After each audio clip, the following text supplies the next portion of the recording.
Hi, I'm Robert Welter. I teach junior high science in Cedar Falls, Iowa at Holmes Junior High.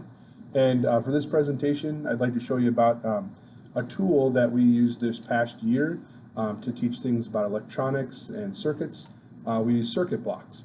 So you'll notice that we have things like motors attached to some leads on a little wooden apparatus. We have things like motors. We built switches.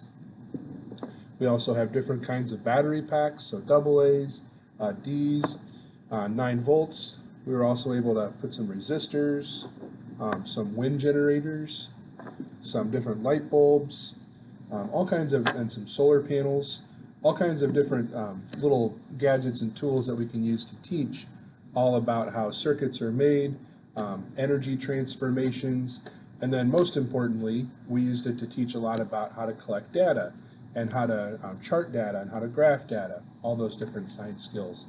What I'd also like to present is how to use a tool called Arduino Science Journal, which is a app that was recently handed over from Google, and you can use old devices, things like iPod Touches, that we were fortunate enough to get a few old ones from the district, and you can collect data on light intensity, sound intensity, and students can use that to develop their own questions and test their own hypotheses.